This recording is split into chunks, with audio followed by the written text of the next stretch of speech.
आपने कई horror stories सुनी होंगी, लेकिन आज इस स्टोरी को सुनने के बाद शायद आप फिर कभी डॉल नहीं खरीदेंगे। ये कहानी दुनिया के सबसे पॉपुलर हॉरर लेजेंड में से एक एनाबेल डॉल की सच्ची कहानी पर बेस्ड है। एनाबेल की कहानी शुरू हुई 1970 में, जब नर्स की पढ़ाई कर रही डोना को उसकी मां ने एक एंटीक डॉल गिफ्ट की। डोना को बचपन से ही खिलौनों का बहुत शौक था और इसीलिए वो कॉलेज में होने के बावजूद डॉल्स के साथ खेलना पसंद करती थी।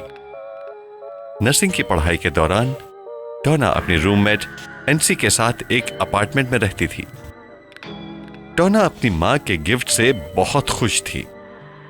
वो कॉलेज से वापस आकर उसी डॉल से बहुत सारी बातें करती और अपने साथ ही बेड पर उसे सुला भी देती। कुछ दिनों बाद एक बार जब वो कॉलेज से वापस आई तो डोना ने देखा कि उसकी डॉल बाहर सोफे पर पड़ी है, लेकिन जहां तक उसे याद था वो डॉल को अपने बेडरूम में अपने बेड पर ही छोड़कर गई थी। जब डोना ने ये बात एनसी को बताई तो एनसी ने कहा कि उसने भी ये नोटिस किया है कि ये डॉल अपने आप एक जगह से दूसरी जगह आ जाती है। उस दिन के बाद से वो दोनों गौर से उस डॉल की मूवमेंट पर ध्यान देने लगे। जब भी वो दोनों घर आते डॉल की पोजीशन बदली होती। वो लोग कॉलेज जाने से पहले डॉल को बेड पर रखते और वापस आकर देखते तो वो किसी और ही जगह पर मिलती। धीरे धीरे ये चीजें बढ़ती गईं और कुछ दिनों बाद ये कहानी और भी डरावनी होती गई।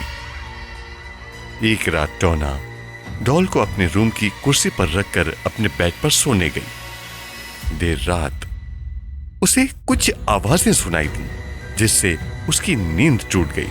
जब उसने हल्की सी आंख खोली तो उसे ऐसा लगा जैसे उस डॉल ने अपनी गर्दन घुमाई। डोना को एकदम से उसकी घूरती हुई आंखों से बहुत डर लगा। वो फौरन उठ खड़ी हुई और उस डॉल को बाहर सोफे पर रखकर वापस सोने आ गई। कुछ दिन और गुजरे। घर में ऐसी अनयूजुअल एक्टिविटीज बढ़ती चली गईं। एक शाम जब डोना और एनसी कॉलेज से वापस आई तो उन्होंने देखा कि अपार्टमेंट के कॉरिडोर में बहुत सारे पेपर्स पड़े थे जिसमें किसी बच्चे की हैंडराइटिंग से लिखा था हेल्प मी, और कॉरिडोर के एंड पर डोना की डॉल एनसी के रूम के दरवाजे के साथ खड़ी हुई थी। वो दोनों पेपर्स पढ़कर काफी घबरा गईं। डोना जब उस डॉल के पास गई तो उसकी आंखें खुली की खुली रह गईं।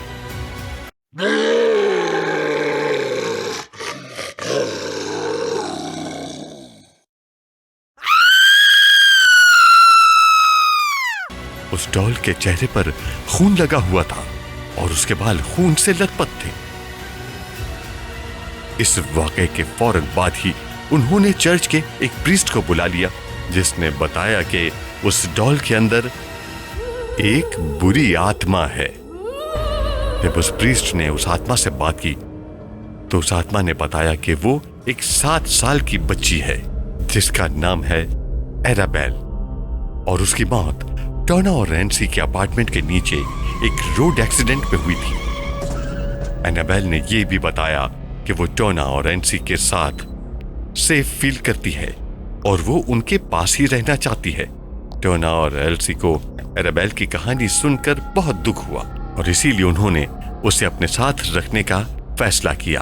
डोना को लगा कि एक 7 साल की छोटी बच्ची किसी को क्या नुकसान पहुंचाएगी, पर डोना को यह नहीं मालूम था कि उसकी बात जल्द ही गलत साबित होने वाली है। एल्सी का एक बॉयफ्रेंड था लू, जो कभी कभी उनके अपार्टमेंट में रहने के लिए आता था।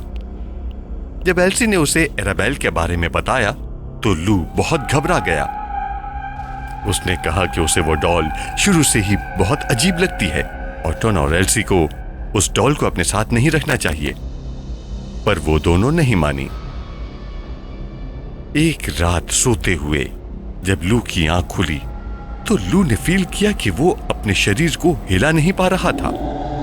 वो घबरा गया और उसे एक छोटी सी बच्ची की हंसी सुनाई दी। उसने जब अपने नीचे अपने पैरों की तरफ देखा तो उसे एराबेल डॉल नजर आई, जो उसके देखते ही देखते उसकी छाती पर आकर बैठ गई और उसका गला घोंटना शुरू कर दिया। लू इतना डर गया था कि वो बेहोश हो गया। अगले दिन जब उसे होश आया तो उसने देखा कि एराबेल तो अपने रूम में थी। उसे समझ नहीं आ रहा था कि रात जो कुछ उसके साथ हुआ वो एक हकीकत थी या कोई भयानक सपना। लू और एल्सी अपार्टमेंट में अकेले थे।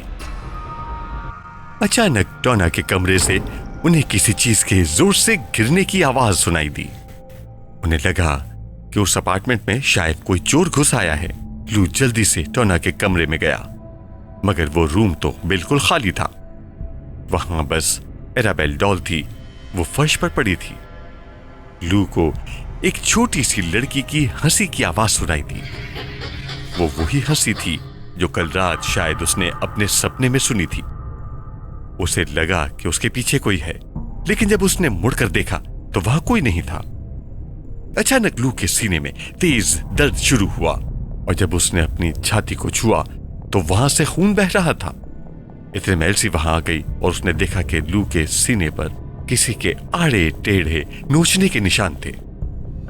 इस हादसे के बाद डोना और एल्सी को लगा कि चीजें बहुत बिगड़ रही हैं और इसीलिए उन्होंने मशहूर पैरानॉर्मल इन्वेस्टिगेटर्स की मदद हासिल की। इन्वेस्टिगेशन के दौरान उन्हें पता चला कि उस डॉल के अंदर कोई 7 साल की बच्ची की आत्मा नहीं, बल्कि एक शैतान है जो बच्ची होने का नाटक कर रहा था और उसका मकसद प्यार पाना नहीं, बल्कि डोना के जिस्म पर कब्जा करना था।